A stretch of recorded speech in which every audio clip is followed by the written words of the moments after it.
மூப்பனாருக்கு அவருக்கும் ஒரு நல்ல புரிதல் இருக்கு. நல்ல புரிதல். ரொம்ப நல்ல புரிதல். அப்புறம் 2 பேருக்கும் அலையன்ஸ் பிரிஞ்சுட்டோம். அவர் ஒரு தனி லைன் போயிட்டாரு. பிஜேபி கூட கன்டின்யூ பண்ணிட்டாரு. நாங்க வெளிய வந்துட்டோம். அப்போ வந்து கனிமொழி குழந்தை பிறந்துருச்சு. கனிமொழி வந்து தலைவர் மூப்பனார்ட்ட ரொம்ப பிரியமா இருக்கும். தலைவர்ட்ட வந்து அடிக்கடி கன்சல்ட் பண்ணும், பேசும், வைக்கும். தலைவருக்கு வந்து அந்த குழந்தைய போய் பார்க்கணுன்ட்டு ஒரு எண்ணம். உடனே அவரு என்ட்ட சொன்னாரு, அவரு வழக்கமா என்ன ரொம்ப நக்கல் பண்ணி பேசுவார். "ஏன்பா உங்க தலைவர் எங்க இருக்காருன்னு கேட்போம்." நான் உடனே சொல்லிட்டு வெளியே போகும்போது சொல்லுப்பா அந்த பொண்ணு குழந்தைய போய் பார்த்துட்டு வரணும். நான் உடனே முரசொலியில் ஒரு டூர் ப்ரோக்ராம் வந்த உடனே அதை பார்த்துட்டு ஐயா 2-3 நாள் அவர் இல்லை வெளியே போகிறாரு. சரி அந்த அம்மாட்ட சொல்லு, ராஜாத்தி அம்மாட்ட வாரேன்னு சொல்லு. அந்த அம்மா வாங்கன்னு சொல்லிட்டு போனோம். போயிட்டு குழந்தைய பார்த்துட்டு தலைவர் அந்த குழந்தைக்கு செயின்லாம் பண்ணி வச்சுருந்தாரு. எல்லாம் போட்டு எடுத்துட்டு கேம் அவுட்டு. மறுநாள் நேற்று கலைஞர் பார்த்தாரு. ஏயா 2 பேரும் ஆள்ல இருந்தாலும் திருட்டுத்தனமாக போய் பார்த்து அப்படின்னு சொல்லி. புரட்சித் தலைவர் ஜெயலலிதாவை எத்தனை முறை சந்திச்சிருக்கீங்க? அந்த அசம்பிளியில் அவங்ககிட்ட இருந்தேன்ல, அவங்க இருந்தேன். அப்புறம் அவங்ககிட்ட வந்து முதல்ல வந்து ஃபஸ்ட்டு டைம் வந்து அவங்க பேசும்போது அவங்க என்ன சொன்னாங்க அப்படின்னா, முதல் தடவை அசம்பிளியில் நீங்கள் வந்து அசம்பிளிக்கு வந்து வர்ற எம்எல்ஏக்கள்லாம் வந்து நீங்கள்லாம் வந்து திரு எஸ்ஆர் பாலசுப்ரமணியம், திரு பீட்டர் அல்ஃபோன்ஸ் இவங்கள மாதிரி பார்த்து எப்படி தயார் பண்ணிட்டு வர்றதுன்னுலாம் படிக்கணும்னு சொல்லிலாம் எங்களை வந்து புகழ்ந்தவங்க தான். நான் வந்து அவங்கள அன்றைக்கி அசம்பிளியில் நடக்கிற அந்த சம்பவத்தை அன்றைக்கி நான் தான் வந்து அவங்கள வெளியே கூட்டு வர்றேன் கூட இருந்து. ஏன்னா திருநாவுக்கரசு கே சார்லாம் அப்போ அவங்க கூட இருந்தாங்க. அவங்களோட காலையில் என்ன தான் முதல்ல அவங்க ரூமுக்கு கூப்பிட விட்டாங்க ஜெயலலிதா. இது மாதிரிலாம் இருந்துச்சு. But after becoming the chief minister வந்து ஒரு சின்ன சஜஷனை கூட அவங்க சொல்ல விட மாட்டாங்க. ஒரு மாதிரி வந்து ரொம்ப ரஃப்பாக ஹேண்டில் பண்ணிவிட்டு அது பிறகு ஒரு 2 மாதத்துக்குள்ளே அந்த உறவு வந்து புளிச்சு போச்சு. அது பிறகு வந்து ஒரு பிறகு அவங்க சரியாக வரல, அவங்களோட சரியாகவே வரல, பேச்சுவார்த்தையே இல்லை, எங்களை பார்க்கவே மாட்டாங்க அசம்பிளியில். எங்கள் தொகுதியிலலாம் வந்து she gave instructions to the officials, nobody will come to our office. No even the BDO VAO கூட நாங்கள் கூப்பிட்டு வர மாட்டாங்க. கலெக்டர் கூட எங்கிட்ட பேசுறதுக்கு பயப்படுவார். அந்த மாதிரிலாம் we suffered a lot under her leadership. ஒரு அரசியல் தலைவியாக ஜெயலலிதாவை பற்றி உங்களுடைய பார்வை என்ன? தமிழ்நாட்டினுடைய ஒரு நீண்ட நெடிய அரசியல் வரலாற்றில் எந்த முதலமைச்சருக்கும் கிடைக்காத பல வசதிகள் வந்து அனுகூலங்கள், அட்வான்டேஜஸ் ஜெயலலிதாவுக்கு கிடைச்சது. அதாவது ஈவன் காமராஜுக்கு கூட ஒரு டிசிடென்ட்ஸ் உண்டு பார்ட்டியில். C S Bhaktavatsalam, correct. அதுக்கு முன்னால் வந்து ராஜாஜி.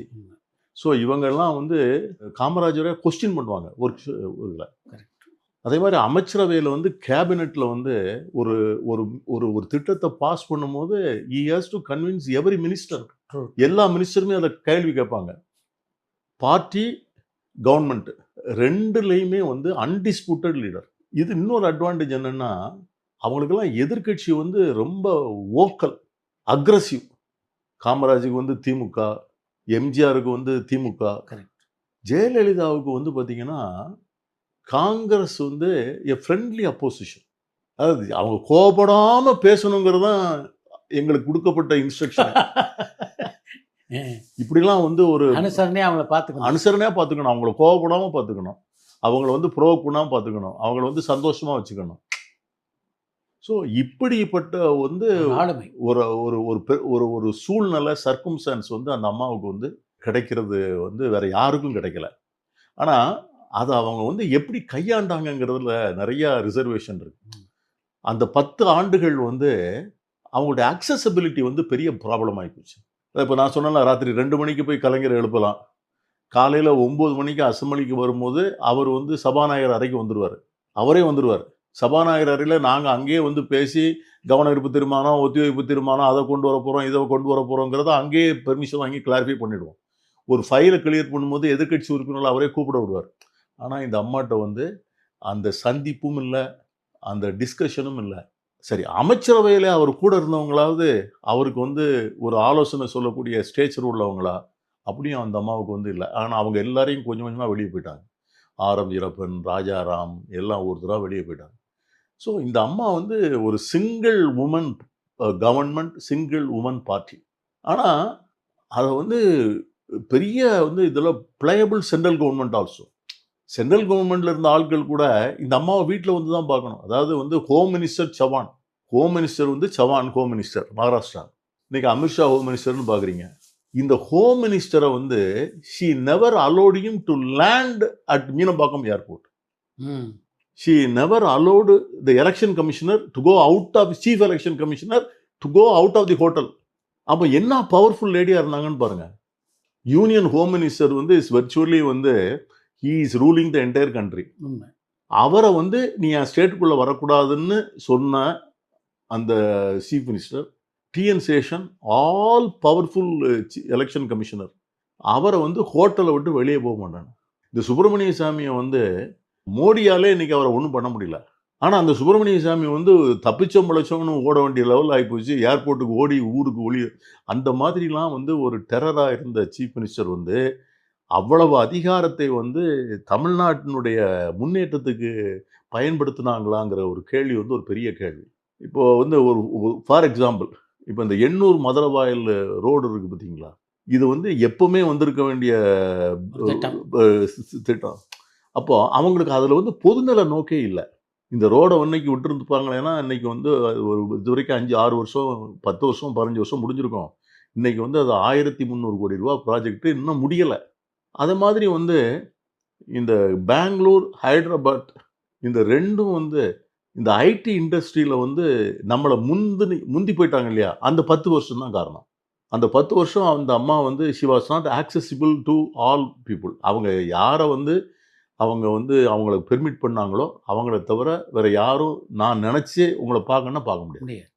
ஒன்லி அவங்க டிசைட் பண்ணாங்களா இல்லை அவங்க கூட இருக்கிறவங்க டிசைட் பண்ணாங்களா அதெல்லாம் நமக்கு தெரியல. But she was not easily accessible. அது வந்து ஒரு பெரிய கேப். அதனால அந்த அக்சசிபிலிட்டி இல்லாதனால அந்த அம்மாளுக்கு வந்து நிறைய இன்ஃபர்மேஷன்ஸ் வந்து கிடைக்கல. பெருந்தலைவர் காமராஜர் கலைஞர்லாம் வந்து பார்த்தீங்கன்னா ஒரு நாளைக்கு எவ்வளோ பேரை பார்க்க முடியுமோ அவ்வளோ பேரை பார்ப்பாங்க. ஏன்னா ஸோ தட் வந்து தே கெட் இன்ஃபர்மேஷன். அது பிறகு வந்து அதை கிராஸ் வெரிஃபை பண்ணுவாங்க. பத்திரிகையாளர்களில் வந்து சில பேரை வந்து ரெகுலராக பார்ப்பாங்க. முக்கியமான ரிப்போர்ட்டர்ஸு முக்கியமான நிருபர்கள் இவங்க வந்து இப்போ வரங்க பண்ணீங்க.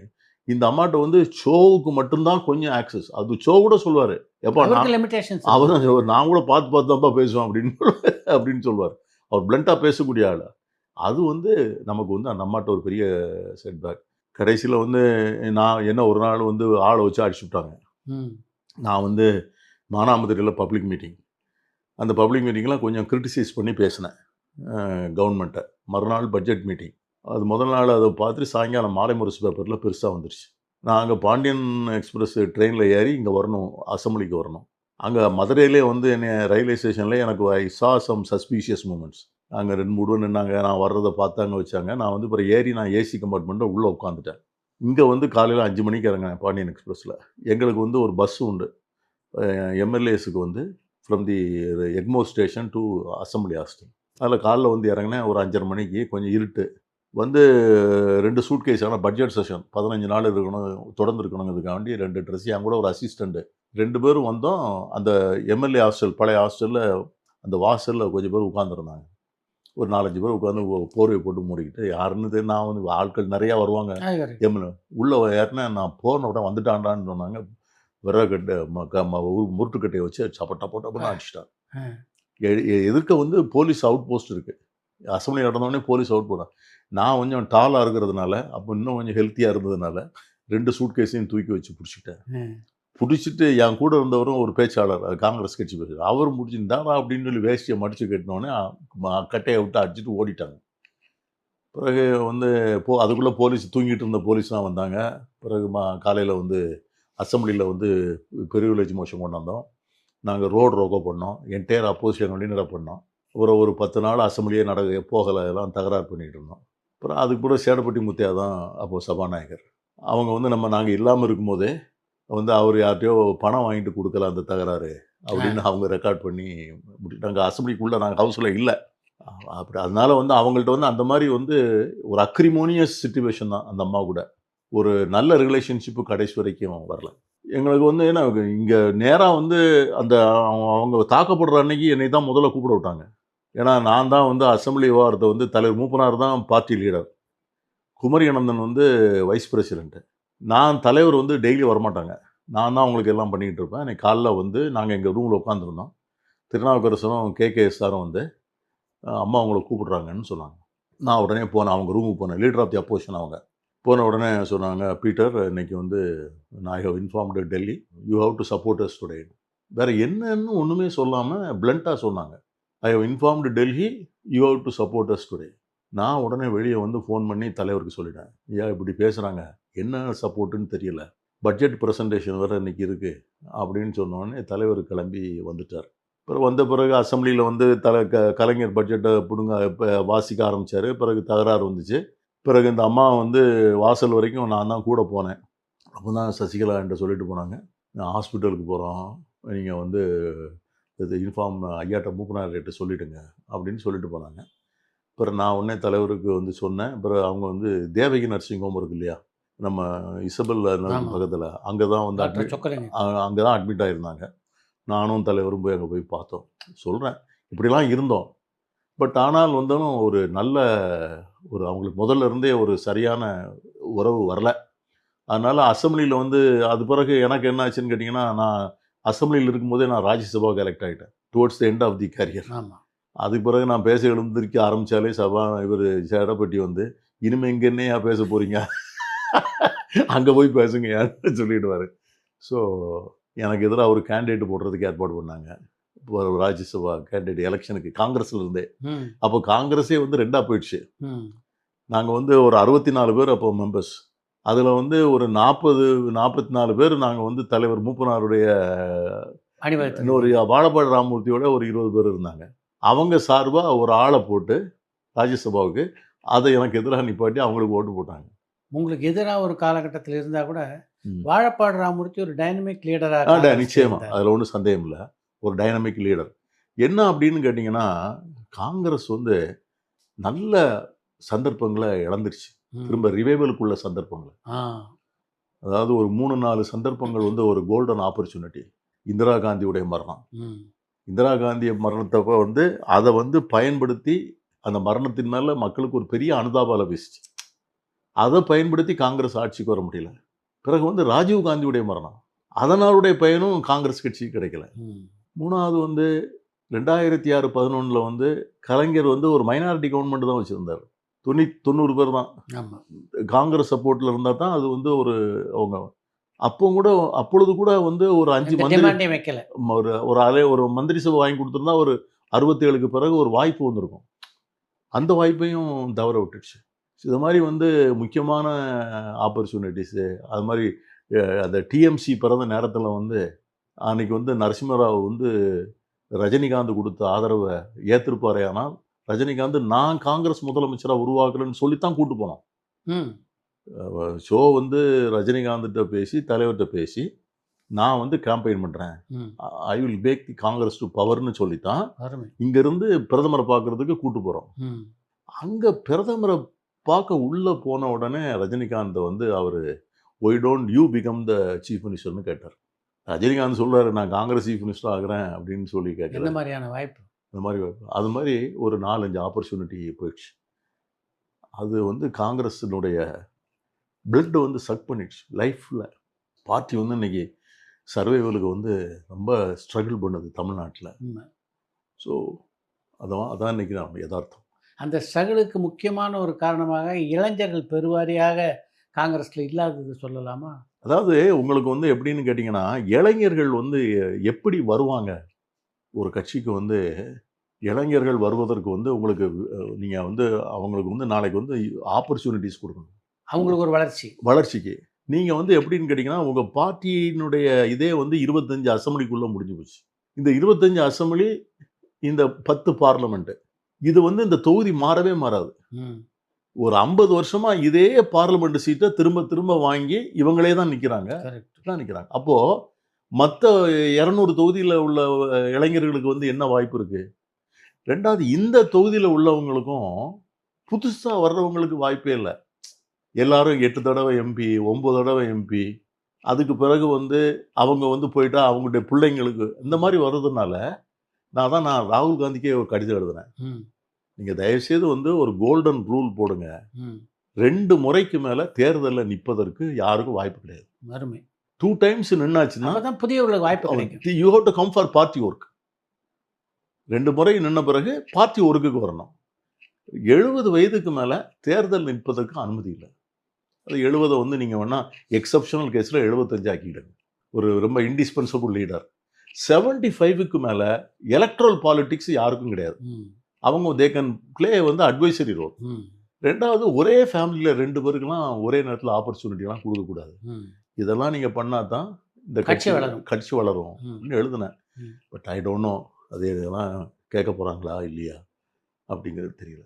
67 பறி கொடுத்த அந்த ஆட்சியை திரும்ப மீட்கிறதுக்கு எந்த முயற்சியும் இது வரைக்கும் எடுத்தது அது வந்து எப்படின்னு கேட்டிங்கன்னா, சூழ்நிலைகளும் வந்து இன்னைக்கு வந்து அதை மாதிரி இப்போ இன்னைக்கு வச்சிங்களேன், இன்னைக்கு இருக்கிற யதார்த்தம் வந்து காங்கிரஸ் வந்து இன்னைக்கு இருக்கிற அகில இந்திய அரசியல் சூழ்நிலையில் ஒரு கூட்டணிக்குள்ள செயல்பட வேண்டிய நிர்பந்தம் வந்து இருக்குது. இப்போ ராகுல் காந்திக்கு வந்து காங்கிரஸ் கட்சியை தாண்டி ஒரு செல்வாக்கு இருக்கு. மக்கள் வந்து அவரை நல்லவர், வந்து அதிகாரத்தை விரும்பாதவர், ஏழை எளிய மக்கள் மீது கரிசனம் உள்ளவர், ஒரு குட்வில் இருக்கு, ஒரு குட் வந்து அவருக்கு வந்து இருக்கு. அது வந்து யாருக்கு பயன்படுது? இப்போ இன்னைக்கு வந்து பீகாரில் வந்து நடக்கிறார். இப்போ பீகாரில் நடக்கிறாருன்னா இந்த நடைபயணம் வந்து காங்கிரஸுக்கு வந்து அதனால பயன் இல்லை, தேஜஸ்வி யாதவுக்கு தான் பயன். ஒரு ரீஜனல் பார்ட்டிக்கு தான் அதனுடைய பலன். பாரத் ஜோடோ யாத்திரை நடந்து 6000-7000 கிலோமீட்டர் நடந்தார். அதனுடைய பலனை வந்து காங்கிரஸ் அனுபவிச்சிருக்கான்னு அனுபவிக்கல. நாளைக்கு வந்து தமிழ்நாட்டிலே வந்து ராகுல் காந்தி, பிரியங்கா காந்திலாம் பிரச்சாரம் பண்ணுறாங்கன்னு வச்சுங்களேன், அது வந்து இந்த கூட்டணிக்குத்தான் பயன்படுமே ஒழிய தனிப்பட்ட முறையில் காங்கிரஸ் ரிவைவலுக்கு ஒன்றும் பயன்படாது. அப்போது இந்த சிச்சுவேஷனை வந்து நீங்கள் எப்படி எதிர்கொள்ள போகிறீங்க? ஆனால் அதே சமயத்தில் இந்த கூட்டணி இல்லாமல் அகில இந்திய அரசியல் வந்து ஆடி போகும். இப்போ இன்னைக்கு வந்து திமுகவுடைய ஆதரவு இல்லைன்னு வச்சுங்க, பார்லிமெண்ட்டில் வந்து உங்களுக்கு வந்து எப்படி வந்து இன்னைக்கு மோடி அமித்ஷா கூட்டணியினுடைய அந்த ஆன்ஸ்லாட்டை எப்படி வந்து நீங்கள் ஃபேஸ் பண்ணுவீங்க? இன்றைக்கி அங்கே ஒரு 30 பேர் நாடாளுமன்ற உறுப்பினர் சோல்ஜர்ஸ் மாதிரி இருக்கிறாங்க. ஸோ இந்த கட்டாயம், ஸோ இதை மாதிரி சூழ்நிலைகளில் வந்து இன்றைக்கி வந்து தமிழக காங்கிரஸ் வந்து தொடர்ந்து வந்து அதனுடைய சாக்ரிஃபைசிங் தான். ஒவ்வொரு கட்டத்துலேயும் தியாகம் பண்ணி முதல்ல அன்னை இந்திரா காந்தி காலத்தில் வந்து வெறும் 9 நாடாளுமன்ற உறுப்பினர் சீட்டுக்கு வந்து அந்த அம்மா எனக்கு அசம்பிளி சீட்டே வேண்டான்னு சொன்னாங்க. அங்கே தான் ஆரம்பிச்சது. So this the situation in Tamil Nadu today. Bargain பவரை லூஸ் பண்ணிட்டீங்க. பார்கெயின் பவரை லூஸ் பண்ணிட்டோம். நீங்கள் வந்து கட்சி அதனால் என்ன ஆகுதுன்னு கேட்டிங்கன்னா, கட்சியினுடைய உயிரோட்டம் வந்து குறைந்து கொண்டே போகுது. நிறையா யங்ஸ்டர்ஸுக்கு வந்து இன்றைக்கி வந்து பவர் ஓரியன்ட் பாலிட்டிக்ஸ் தாங்க. அதிகாரம் இல்லைன்னா இன்றைக்கி வந்து அரசியல் கட்சியாக நடத்த முடியாது. உண்மைதான். அப்போ வந்து வர்ற ஒரு இளைஞன் என்ன செய்கிறான்? நான் வரணும், நான் வந்து உடனே பஞ்சாயத்து போர்டு பிரசிடெண்ட்டாக வரணும், நான் உடனே முனிசிபல் சேர்மனாக வரணும், பஞ்சாயத்து யூனியன் சேர்மனாக வரணும், எம்எல்ஏ வரணும், எம்பியாக வரணும். அப்போ அதுக்கு எங்கே வேக்கன்சி இருக்கோ அங்கே தானே போகிறாங்க. ஸோ இன்றைக்கி வந்து காங்கிரஸில் வந்து அதுக்கு வாய்ப்பு இல்லை அப்படின்னு சொல்லும்போது அவங்க வந்து அந்த இளைஞர்கள் இங்கே வர்றதுக்கு வந்து காரணம் இல்லைல்ல. ஸோ அந்த இஷ்யூவெல்லாம் இப்போ காங்கிரஸ் வந்து அட்ரஸ் பண்ணணும். இதுதான் கடைசின்னு நினைக்கிறேன். இதுக்கு மேலே இந்த கட்சியை உயிரோட்டமாக வைக்கணும்னா அவங்க ஒரு டிராஸ்டிக்காக ஏதாவது ஒரு முடிவு எடுக்கணும். விஜய் தமிழக வெற்றி கழகத்தை ஆரம்பிச்சிருக்காரு. அவரை பொறுத்த வரைக்கும் அந்த மாநாட்டில் பார்த்தீங்கன்னா பல கட்சிகளை விமர்சித்தாலும் காங்கிரஸை விமர்சிக்கலை. இதனுடைய அடிப்படையில் விஜயும் காங்கிரஸும் சேர்ந்து 2026 தேர்தலில் எதிர்கொள்ள வாய்ப்பு இருக்குது அப்படின்னு ஒரு செய்திகள் வந்துகிட்டு இருக்கு. என்னை பொறுத்த வரைக்கும் விஜயை பொறுத்த வரைக்கும் நான் தான் முதல்வர் அப்படின்னு அவர் அறிக்கை கொடுத்துருக்காரு. அதுதான் இந்த ஸ்டாண்டில் தான் இருக்கார். அவர் மாற்றி கொண்டு வந்தார்னா நல்லா இருந்திருக்கும். மக்கள் செல்வாக்கு, பாப்புலாரிட்டி எல்லாம் வந்து வேற, எலெக்ஷன் வந்து வேற. எலெக்ஷன் நடக்கிற போலிங் டேட் அன்னைக்கு உங்கள் மிஷினரியை கம்ப்ளீட்டாக ஆஃப் பண்ணிடுவாங்க. இந்த சூழலை வச்சு பார்க்கும்போது அரசியல் வேண்டாம் அப்படின்னு சூப்பர் ஸ்டார் ரஜினிகாந்த் முடிவெடுத்தார். அது நல்ல முடிவுன்னு தோணுது. நிச்சயமா அவர் எனக்கு அப்படி முடிவெடுப்பாருன்னு எனக்கு தெரியும். ஏன்னா அவர் வந்து is man of the masses.